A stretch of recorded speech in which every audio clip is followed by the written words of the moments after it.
আসসালামু আলাইকুম সুপ্রিয় দর্শক, welcome back to my channel home style cooking. আশা করছি আপনারা সকলে ভালো আছেন। আমি আজকে শেয়ার করব বাচ্চাদের টিফিন, খুবই হেলদি একটা টিফিন শেয়ার করব।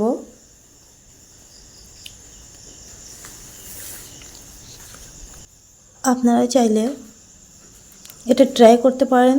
এটা বাচ্চাদের খুবই হেলদি একটা টিফিন। তো আমি প্রথমেও অল্প রিফাইন অয়েল নিয়ে জিরে ফোড়ন দিয়েছি, 1 টেবিল স্পুন জিরে, সাথে ভাপিয়ে রাখা গাজর ও আলু এটাকে ভেজে নিচ্ছি। সেই সাথে অ্যাড করব অল্প হলুদ ও লবণ টেস্ট অনুযায়ী, আর 3 থেকে 4 পিস কাঁচা লঙ্কা।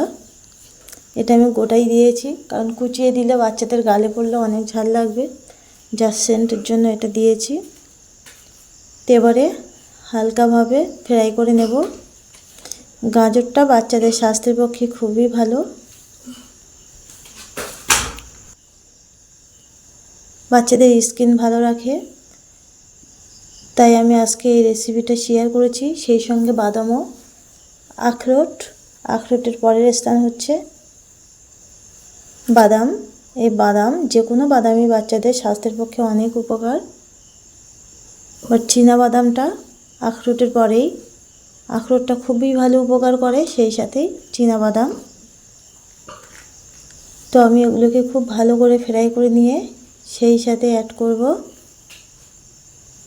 চিড়ে বা পোহা। আপনারা চাইলে বাড়িতে যে সবজি থাকবে সেই সবজির সঙ্গে এটা বানাতে পারেন। এর সঙ্গে বিনস অ্যাড করতে পারেন, সয়াবিন অ্যাড করতে পারেন। তো আমি এটাকে খুব ভালোভাবে ফ্রাই করে নেব। সেই সাথে অ্যাড করব অল্প চিনি ও একটা মশলা, ধনিয়া গুঁড়ো, ধনিয়া জিরে আর শুকনো লঙ্কা হালকা ফ্রাই করে ওটাকে মিক্স করে নিয়েছি। নিয়ে সেই মশলাটাই আমি অ্যাড করব এখানে।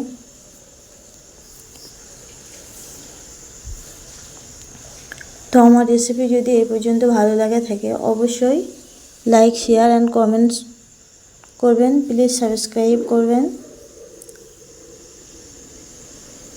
তো আমার টিফিনটা কমপ্লিট প্রায়। খুবই ইজি টিফিন।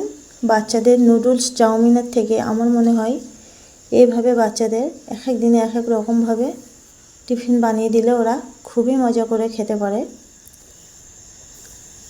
তো আমি সব শেষে দিয়ে দেব,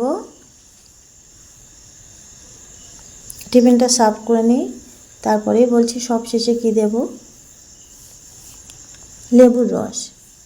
টিফিনে যে একটা উগ্র গন্ধ থাকে, সেই গন্ধটা কাটানোর জন্য লেবুর রস দিলাম, যাতে টিফিনটা টাটকা। সেই সাথে একটু ফ্রুটস দেব, অ্যাপেল আর শসা। আপনারা যে কোনো ফ্রুটস বা ডিম সিদ্ধ অথবা মিষ্টি যে কোনো কিছু ইউজ করতে পারেন। তো আজকে ভিডিও এই পর্যন্তই। সকলে ভালো থাকবেন, সুস্থ থাকবেন। আল্লাহ হাফেজ।